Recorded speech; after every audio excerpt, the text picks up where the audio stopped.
Facebook पर trading की कुछ टिप्स आई, तो जस्ट मैंने उसे क्लिक कर दिया और क्लिक करने के बाद वो मुझे किसी व्हाट्सएप ग्रुप पे ले गया। आपको पहले तो बहुत स्ट्रांगली प्रमोट की जाती है वो चीज़ें कि इसका भी बढ़ गया, उसका भी बढ़ गया। मुझे लगा कि कहीं ऐसा तो नहीं कि मैं ये अपॉर्चुनिटी मिस कर रहा हूँ। जिस दिन निकालने के लिए जाते हैं पूरा पैसा चला जाता है। उन्होंने मेरा नाम और मेरा फ़ोन नंबर बताया कि क्या मैं आपको इस नंबर पे यूपीआई कर दूं, और मैसेज पूरा वैसे ही ड्राफ्ट था जैसे कि आपको बैंक से मैसेज आता है। कोई व्हाट्सएप ग्रुप में उनका नाम शामिल हो जाता है। आपका पैसा हम लोग क्रिप्टो में डाल देंगे। बिटकॉइन जब आप सर्च करोगे किसने बनाया तो आपको एक नाम आता है, सतोशी नाकामोटो। ऐसा कोई व्यक्ति था ही नहीं। पर्पज़ ये है कि they want a parallel economic system. ये सच्चाई बताना लोगों को बहुत ज़रूरी है कि जब तक कोई फेस नहीं है किसी चीज़ के पीछे, उस पर ट्रस्ट करने का कोई कारण नहीं। नमस्कार, ये है साइबर अपराध के खिलाफ डीडी न्यूज का हल्ला बोल। आपके साथ मैं हूं ममता चोपड़ा। गृह मंत्रालय के आंकड़े बताते हैं कि पिछले 4 वर्षों में देश का 33,000 करोड़ साइबर फ्रॉड की भेंट चढ़ गया और 2024 में यह आंकड़ा 22,000 करोड़ के पार जाता नजर आ रहा है। इनमें से अधिकतर अपराध वित्तीय फ्रॉड या निवेश संबंधी फ्रॉड से ही जुड़े हुए हैं। यानी तस्वीर ये दिखाती है कि हमारे आपके लालच को ही भुना रहे हैं ये स्कैमर्स। आसानी से पैसा हासिल करने का या कमाने का लालच हमारी मेहनत की कमाई को ही दांव पर लगा देता है, और चूंकि अब बहुत से लोग ऑनलाइन ट्रेडिंग करने लगे हैं तो ये साइबर फ्रॉड भी बढ़ रहे हैं। कई तरह से होते हैं ये निवेश संबंधी फ्रॉड। क्रिप्टो करेंसी में, स्टॉक्स में निवेश के नाम पर, या फिर एप्स के माध्यम से निवेश, और ऐसे ट्रेडिंग घोटालों में आकर्षक रिटर्न का झांसा दिया जाता है। आज कार्यक्रम में होगी बात इन्हीं निवेश संबंधी घोटालों की, और आपको बताऊंगी क्रिप्टो करेंसी के बारे में कुछ अहम बातें, क्योंकि इसके बारे में जानकारी की कमी स्कैमर्स को भी फ्रॉड का अवसर देती है। लेकिन पहले देखिए कैसे होता है इन्वेस्टमेंट स्कैम।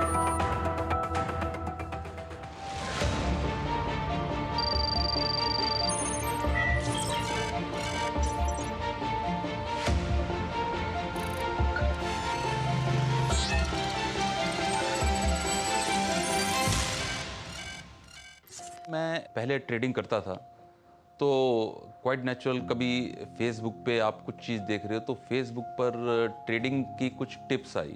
एक उसमें था कि हम ट्रेडिंग देते हैं, और उसमें बेसिकली किसी फॉरेनर की फ़ोटो लगी थी और फ्री ट्रेडिंग टिप्स का। तो जस्ट मैंने उसे क्लिक कर दिया, और क्लिक करने के बाद वो मुझे किसी व्हाट्सएप ग्रुप पे ले गया। जब वो व्हाट्सएप ग्रुप पे जोड़ा तो उसमें मैंने रियलाइज़ किया उसमें तो ऑलरेडी 150-170 मेंबर्स थे, और मैं उसको क्वाइटली ऑब्जर्व कर रहा था। वो मेरे से बिल्कुल भी कंसर्न नहीं थे। उसमें उनके लोग आपस में डिस्कशन करते थे, उसमें प्रॉफिट होता था, उसमें वो कहते थे कि हमने कंपनी से डील करी है। तो वो बहुत सारी चीज़ें चल रही थी। मुझे लगा कि कहीं ऐसा तो नहीं कि मैं ये अपॉर्चुनिटी मिस कर रहा हूँ। मैंने 1-2 लोग जो उसमें मेंबर्स थे उनको पर्सनल मैसेज मैंने भेजा। मैंने कहा क्या ये सेफ़ है? तो उन्होंने सबने बोला कि यस। उसमें इवन एक पुलिस इंस्पेक्टर, जो मुझे अब बाद में रियलाइज़ होता है कि ये सब फेक फोटोग्राफ्स लगाई हुई थी। तो मैंने समवेयर क्लोज टू 18 अप्रैल के आसपास मैंने उसमें इन्वेस्टमेंट पहला स्टार्ट किया, और मुझे अच्छा समवेयर क्लोज टू 5% प्रॉफिट दिखा। वो सारी ट्रेडिंग मेरे को खुद ही करनी पड़ती थी। तो मुझे ऐसा रियलाइज़ हुआ कि ऐसा नहीं कि मैं किसी के थ्रू कर रहा हूँ, मैं खुद ही कर रहा हूँ। और मैं उसमें पैसे डालता गया, और अनफॉर्चुनेटली मेरे को रियलाइज़ नहीं हुआ कि वो हमेशा बैंक अकाउंट डिफरेंट देते थे। तो मैंने उनसे पूछा भी, मैंने कहा बैंक अकाउंट डिफरेंट क्यों दे रहे हो? तो उन्होंने कहा नहीं, ये हमारी कुछ इनकम टैक्स की रिक्वायरमेंट होती है कि हम एक दिन में इतने ही पैसे ले सकते हैं, तो हमें दूसरा अकाउंट देना पड़ता है। तो आप अगर कहोगे तभी हम आपको दूसरा अकाउंट देंगे। मैंने उसको एक्सेप्ट करके उसमें अमाउंट धीरे धीरे बढ़ानी शुरू करी। मुझे ऐसा रियलाइज़ हुआ कि वो जब मेरे को प्रॉफिट हो रहा है, वो मेरे को और लालच देंगे, आपको 20 लाख और डालना है तो आपको फ़ायदा होगा। तो अल्टीमेटली एक इन्वेस्टमेंट थी जिसमें मैंने कहा कि मैं नहीं डाल सकता। उन्होंने उसमें और 40 लाख बढ़ाया, कह रहे 40 लाख आपको और डालना पड़ेगा। तब मुझे रियलाइज़ हो गया कि मैंने ये गलत कर लिया और ये फ्रॉड है, पर मैंने उनको पता नहीं चलने दिया। मैंने कहा ठीक है, मैं 40 लाख रुपए मेरे पास अभी नहीं है, मैं कुछ ना कुछ अपना करके आपको दूंगा। जब मैंने पुलिस में कंप्लेंट की, पुलिस ने बड़ी प्रोएक्टिवली उन्होंने फ़ौरन बैंक अकाउंट वो फ्रीज़ करने के लिए उन्होंने दे दिए।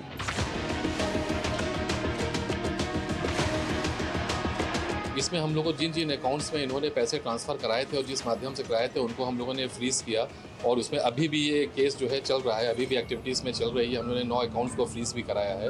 उन्होंने इवन जो नंबर्स मैंने दिए थे उनको भी उन्होंने चेक करवाया, तो केवाईसी आई नंबरों की कि वो उनको तो मतलब ऐसा लगता था देखने से कि वो पढ़े लिखे हैं नहीं। किसी ने उनको बेवकूफ़ बना के उनको व्हाट्सएप पे उनका नंबर लेके OTP लेके व्हाट्सएप स्टार्ट कर दिया और उनको पता भी नहीं क्या है।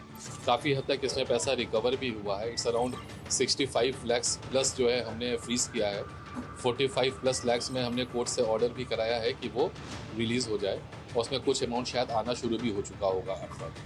तो ये थोड़ा सा कॉम्प्लिकेटेड होता है, फास्ट होता है, थोड़ा ट्रिकी होता है। तो अभी भी इसकी इन्वेस्टिगेशन चल रही है और हम कोशिश करेंगे कि इसमें जल्दी ही इसको 100% वर्कआउट कर सकें। कोर्ट से ऑर्डर लेके वो बैंक्स को पुलिस ने उन्होंने दे भी दिया, बट बैंक केवल एक बैंक ने रिस्पॉन्ड किया है, बाकी किसी भी बैंक ने अभी तक रिस्पॉन्ड नहीं किया 2 मंथ्स के बाद। मेरे ख्याल में बैंकों को बहुत ज़्यादा प्रोएक्टिवली इसमें काम करना चाहिए और इमीडिएटली पैसा कोर्ट का जब ऑर्डर हो गया तो रिफंड कर देना चाहिए। आजकल टेलीग्राम में, फेसबुक में एक अट्रैक्टिव एड्स आते हैं, आपका पैसा डबल कर लेगा, आपका पैसा हम लोग म्यूचुअल के फंड की तरह हम क्रिप्टो में डाल देंगे।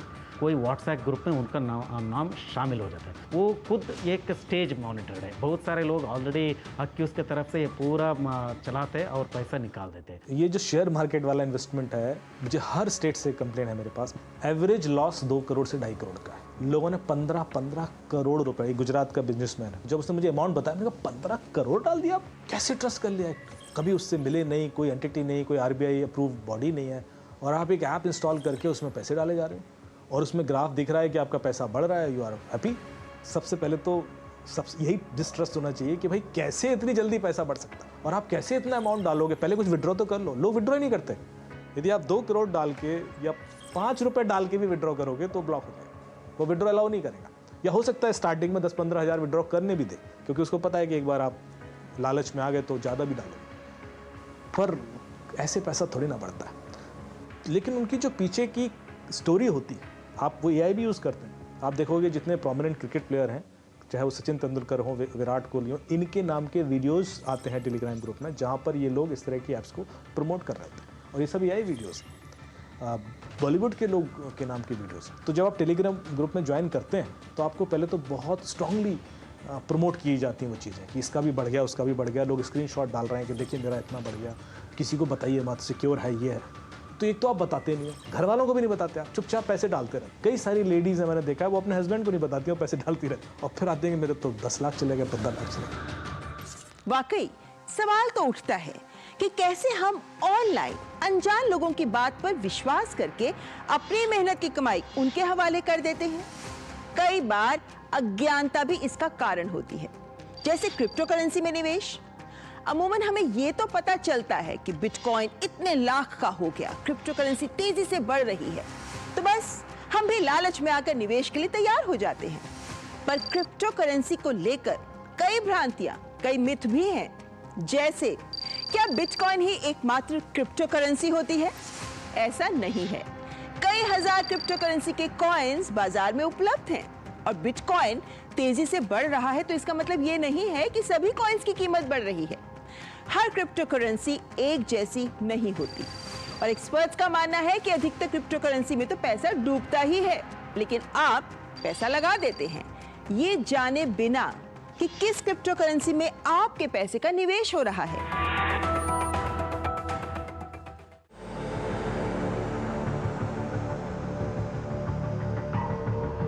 पर्पज़ ये है कि they want a parallel economic system for them. Bitcoin का भी पर्पज़ यही कि जो मेन स्ट्रीम इकोनॉमिक सिस्टम है उससे बाहर हम एक इकोनॉमी लेके आ जाए। $1 ट्रिलियन इकोनॉमी बाहर आ गई, अब उसमें हमारा कंट्रोल ही नहीं है।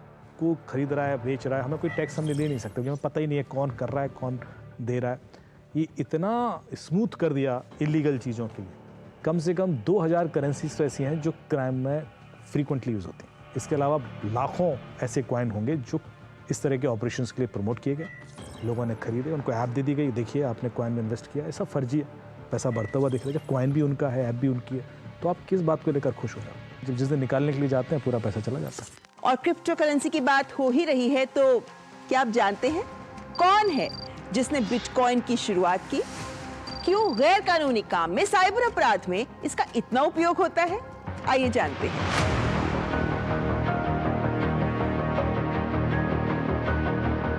बिटकॉइन जब आप सर्च करोगे किसने बनाया तो आपको एक नाम आता है, सतोशी नाकामोतो।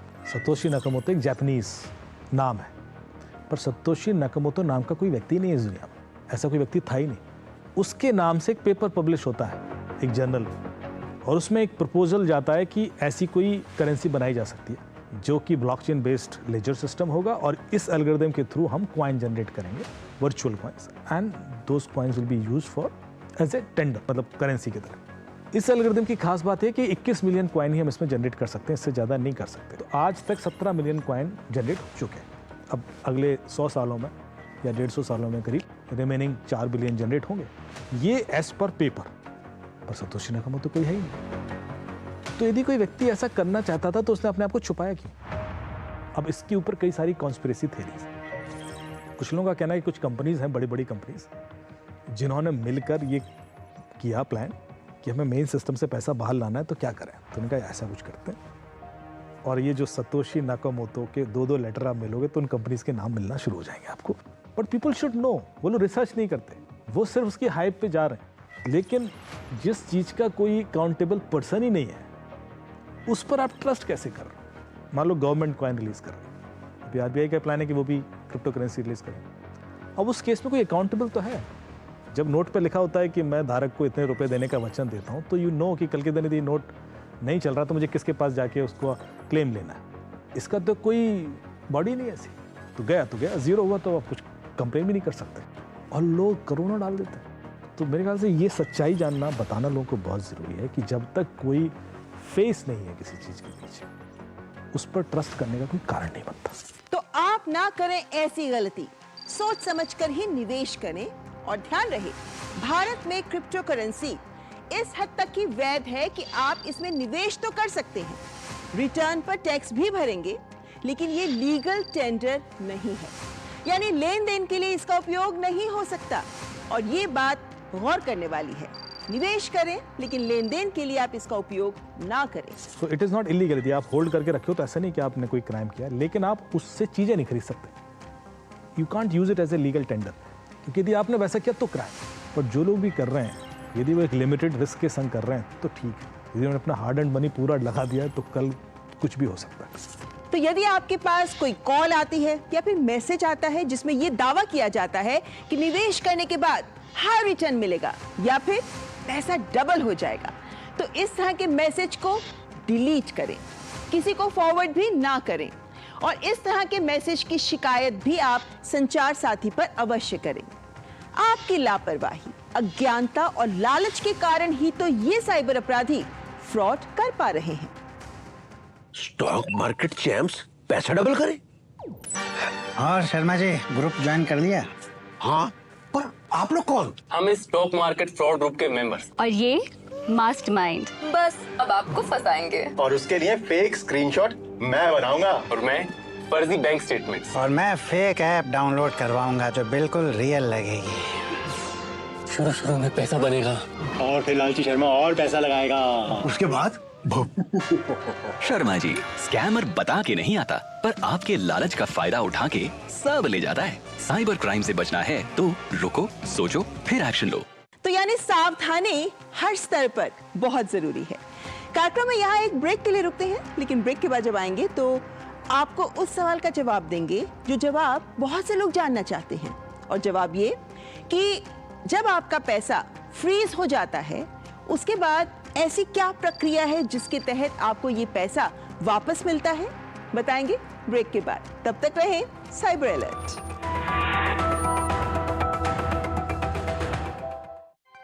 राजनीति की चाल से दुनिया के हाल तक,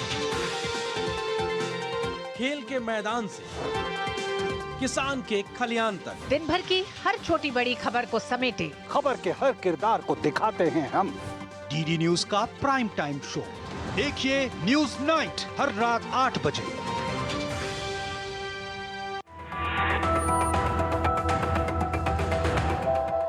ब्रेक के बाद आपका स्वागत। आप देख रहे हैं साइबर अलर्ट, जिसमें अब बात करेंगे एक ऐसे उदाहरण की जो ये दिखाता है कि अगर आप सावधान हैं तो आप इन साइबर फ्रॉडस्टर्स को मात दे सकते हैं।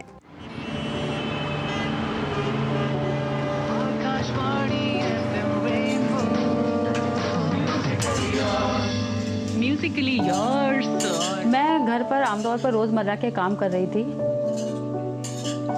तभी मेरा फोन बजा।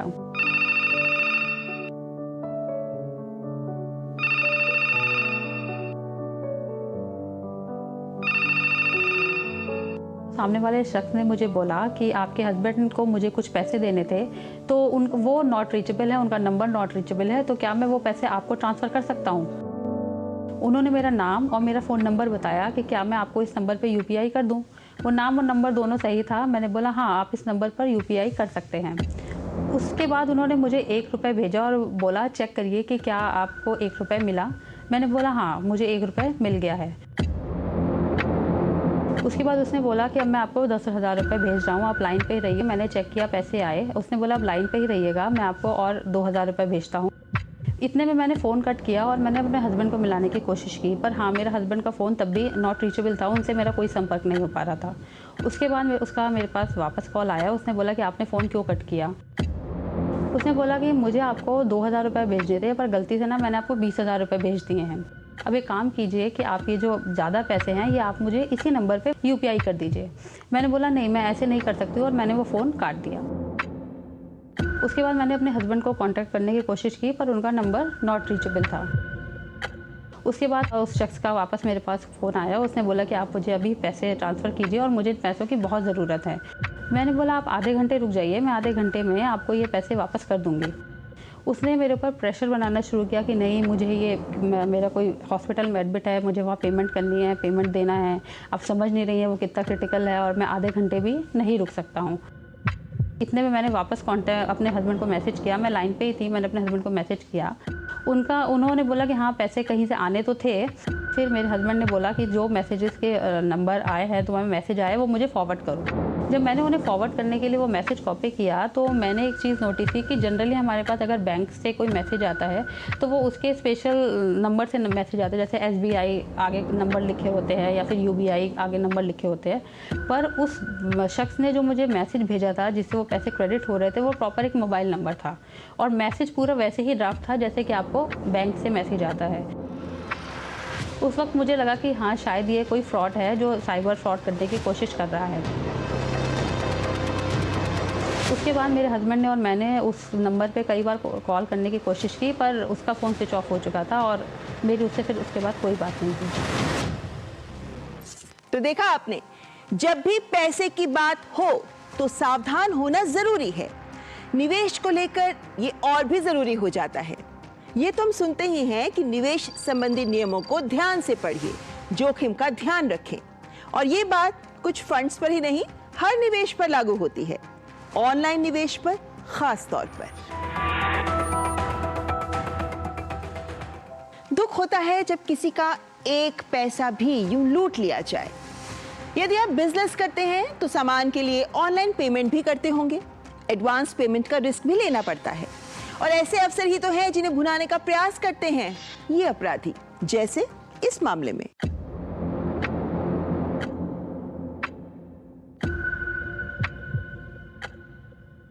मेरे साथ कुछ ही समय पहले एक फ्रॉड हुआ था, जिसके अंदर एक एजेंट थ्रू हम माल लेने के लिए तो यहाँ से गुजरात से बॉम्बे गए थे AC का। जो हम लेने के लिए गए, पर यहाँ एजेंट से, लोकल एजेंट से, वहाँ का एक एजेंट था वो मिला था, तो वहाँ लेने के लिए गए माल, और वो सब लोग पैसा पेमेंट सब दे दिया और ई-वे बिल देने के लिए वो रेडी नहीं थे। सर्वर डाउन है, सर्वर डाउन है। वो लोग हमको माल भी नहीं दे पाए और हमारा पैसा भी रिटर्न नहीं करे। तो फिर हमने ये क्या किया कि उसके बैंक का अकाउंट नंबर वो सब लेके बैंक में गए और उसके नाम का कोई अकाउंट ही नहीं था, फर्जी अकाउंट है ये। तो फिर मैंने वो कंप्लेन कर दिया था 1930 पे। तो तो उसके बाद मेरा जो पेमेंट था 9,47,500 वो मैंने उनके अकाउंटों से लॉक करवा दिया था। फिर वो पेमेंट रिटर्न लेने के लिए वो साइबर क्राइम जो पुलिस स्टेशन है वहाँ से मदद लेके वहाँ से कोर्ट ऑर्डर से मैंने मेरा पेमेंट रिवर्स करवाया, क्योंकि ये टाइम हुआ 2 से 3 महीने का। मेरा काम इसी का है और कभी भी गलती ना करो, जो भी हो एजेंट हो या कोई भी हो, उसका बिल जीएसटी बिल सब कुछ दुकान एक ही जगह की होनी चाहिए। और कभी ये लोग दूसरी दुकान दूसरी दिखाते, माल दूसरा दिखाते हैं। और आप ध्यान से काम करिए और पेमेंट देने के वक्त बहुत ध्यान रखिए। और यदि आपके साथ फ्रॉड हुआ है तो आपका पैसा पुलिस के द्वारा साइबर अपराधी के खाते में फ्रीज भी हो गया है, तो ये सवाल पूछा जाता है कि पैसा वापस कैसे, कब मिलेगा। सचिन जोशी बता रहे हैं अपना अनुभव। आपको डरना नहीं है, आपको प्रोसेस खाली फॉलो करना है। प्रोसेस फॉलो करोगे तो आपको वो सब चीज़ वो पुलिस स्टेशन से बताएंगे कि ऐसे ऐसे प्रोसेस है, इतना टाइम लगेगा और आपका काम ऐसे कोर्ट से ही होगा। पर प्रोसेस करना है, डरना नहीं है, किसी से भी मत डरो। हम पेमेंट ऑनलाइन किया होना चाहिए, कैश पेमेंट में कुछ भी नहीं कर सकते हैं पुलिस वाले, क्योंकि आपके पास कोई प्रूफ नहीं होता है। क्योंकि मैंने एक भी पैसा कैश नहीं किया था। और कभी किसी को कैश पेमेंट मत करो। क्रिमिनल का अकाउंट फ्रीज हुआ और पर उस अकाउंट को फ्रीज 4 लोगों ने कराया कि मेरे 50,000 गए थे, आपके 50,000 गए थे, उसका 1 लाख गया था और इस अकाउंट में भी 2.5 लाख पड़ा है। अब इसको कैसे बांटा जाए? ये कॉल पुलिस नहीं ले सकती, ये कोर्ट ले सकती है। तो वो कहते हैं कि आप कोर्ट से ऑर्डर ले आइए। तो कोर्ट एक रीज़न के बेस पे कि किसका पहले रिक्वेस्ट आई थी या किसने पहले फ्रीज करा दिया था, उस समय क्या पैसा, कोई एक बेस बना के वो एक नोटिफिकेशन दे देता है और उसका पैसा आ जाता। लेकिन यदि आपके साथ फ्रॉड हो जाए तो देरी मत करिए। पहले घंटे को गोल्डन आवर कहा जाता है, यानी जल्दी शिकायत करें ताकि इन स्कैमर्स के द्वारा आपका पैसा खाते से निकाल लिए जाने या फिर आगे ट्रांसफर किए जाने से पहले ही बैंक आपके पैसे को इनके खाते में ही फ्रीज कर सके।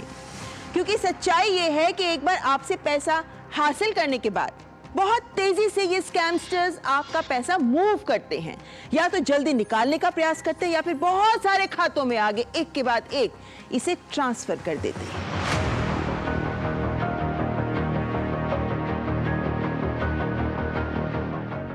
यदि आप 1 घंटे के अंदर एक्शन ले लेते हैं तो चांसेस हैं 80-90% कि आपका पूरा पैसा वापस आ जाएगा। जैसे ही आपको समझ में आ जाए कि क्राइम हो गया, तुरंत सबसे पहले 1930 पर कॉल करें। 24/7 गृह मंत्रालय का पोर्टल है और उसको तुरंत बताएं कि ये ट्रांजैक्शन हुआ है और इस अकाउंट को फ्रीज कर दिया। उसके पास ये पावर है कि 48 आवर्स के लिए फ्रीज कर सकता है। 48 आवर्स के लिए तो कम से कम फ्रीज होगा। वो यदि अकाउंट फ्रीज हो गया जहां आपने पैसे डालें और उसमें पैसे हैं तो गारंटेड आपका पैसा वापस आएगा, फिर आपको कोई टेंशन की बात नहीं। और आपको साइबर सुरक्षित रखने के लिए सरकार समय समय पर कई कदम उठाती रहती है और अब एक कदम आरबीआई के द्वारा उठाया गया है। आरबीआई ने सुरक्षित डिजिटल बैंकिंग के लिए bank.in और fin.in ये डोमेन लॉन्च किए हैं। अब इसके बारे में जानना बहुत जरूरी है क्योंकि भारतीय बैंकों के लिए एक विशेष इंटरनेट डोमेन bank.in रखा गया है और गैर बैंकिंग वित्तीय संस्थानों के लिए NBFCs के लिए fin.in ये डोमेन निर्धारित किया गया है। और इसका कारण एक ही है कि ग्राहक वैध बैंकिंग वेबसाइट्स और धोखाधड़ी वाली वेबसाइट्स के बीच में अंतर कर सके। bank.in डोमेन की रजिस्ट्रेशन अप्रैल से ही शुरू हो जाएगी। इसके बाद आरबीआई फाइनेंशियल सेक्टर और NBFCs के लिए fin.in डोमेन को लेकर आएगी। और एक और बात, अंतरराष्ट्रीय लेन देन में भी सुरक्षा बढ़ाने के लिए additional factor of authentication AFA लागू करने का भी निर्णय लिया गया है। और अभी तक ये AFA सेफ्टी फीचर केवल भारत में किए गए डिजिटल लेन देन के लिए ही अनिवार्य था, लेकिन अब इसे अंतरराष्ट्रीय ऑनलाइन भुगतान में भी लागू किया जाएगा। यानी आप सुरक्षित रहें, यही है सरकार का प्रयास। साइबर अपराध से जुड़ी कौन सी है बड़ी खबरें जो इस सप्ताह बटोर रही थी सुर्खियां? आइए देखते हैं साइबर समाचार।